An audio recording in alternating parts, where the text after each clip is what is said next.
Hello everyone, welcome to the सरकारी job channel. So Rajasthan लोक सेवा आयोग की तरफ से आपकी वुमेन डेवलपमेंट यानी महिला एवं women and child development department की तरफ से यानी महिला एवं बाल विकास विभाग की तरफ से आपकी प्रोटेक्शन ऑफिसर की जो पोस्ट है उसके लिए नोटिफिकेशन रिलीज़ कर दिया गया है।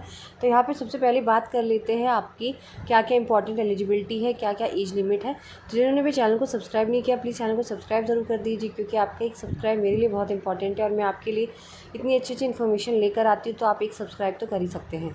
अगर मैं बात करूँ यहाँ पे इंपॉर्टेंट पॉइंट्स की, तो सबसे पहले बात करते हैं आपकी एलिजिबिलिटी की।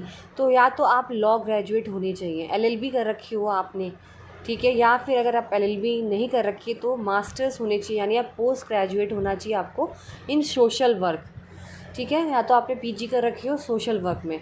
हिंदी की नॉलेज आनी चाहिए आपको, राजस्थानी कल्चर के बारे में भी पता होना चाहिए। अब बात करते हैं पे लेवल। तो ये ग्रेड पे 4200 यानी 4200 के ग्रेड पे है, तो काफ़ी अच्छी ग्रेड पे ये अच्छी पोस्ट है, आपको मिलेगी यहाँ पे अच्छी सैलरी के साथ।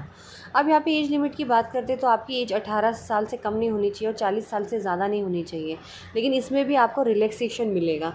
अगर मैं बात करूँ मेल कैंडिडेट जो हैं वो बिलोंग करते हैं ST, SC, backward classes, more backward classes और ईडब्ल्यूएस ऑफ राजस्थान स्टेट, उनको 5 साल की है। और women candidate belonging to SC, ST, backward classes और ईडब्ल्यूएस ऑफ राजस्थान, उनको 10 साल की है। और जो वुमेन है वो जो जनरल कैटेगरीज़ की वुमेन है, सिर्फ वुमेन, उनको 5 साल की है। और जो विडोज़ हैं और डिवोर्स्ड वुमेन है उनकी कोई भी अपर एज लिमिट नहीं है, वो अप्लाई कर सकती हैं, उनके लिए कोई भी ऐसा अपर एज लिमिट नहीं है, ठीक है। अब हम यहाँ पर बात करते हैं आपकी जो इम्पॉर्टेंट है वो चीज़ डिस्कस कर लेते हैं, जिससे ज़्यादा वीडियो लंबी ना हो। तो आपकी जो डेट है एप्लीकेशन फॉर्म फिल करने की वो है 29 तारीख यानी 29 जुलाई, और लास्ट डेट है आपकी 27 अगस्त। मान लीजिए आपके पास पूरा 1 महीना फॉर्म भरने के लिए है और अभी आपके पास 10 दिन है जब फॉर्म आपके ओपन होंगे। अब आपको ऑनलाइन मतलब अप्लाई कहाँ करना है ये ढंग से सुन लीजिए। तो अगर आप जब ऑनलाइन आवेदन करते हैं तो आपको वेबसाइट पर जाना है rpscrajasthan.government.in पर आपको एक लिंक मिलेगी, अप्लाई ऑनलाइन लिंक, उस पर आपको क्लिक करना है। वहाँ पे आप या फिर आप एसएसओ पोर्टल पर sso.rajasthan.government.in से भी लॉगिन करके आप सिटीज़न ऐप, ठीक है, सिटीज़न ऐप जो है वहाँ पे उपलब्ध रिक्रूटमेंट पोर्टल का भी चयन करके OTR करना होगा आपको, ठीक है।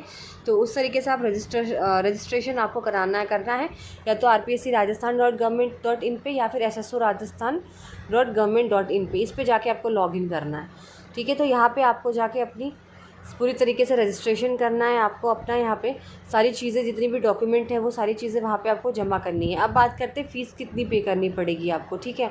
तो चलिए फ़ीस की बात कर लेते हैं।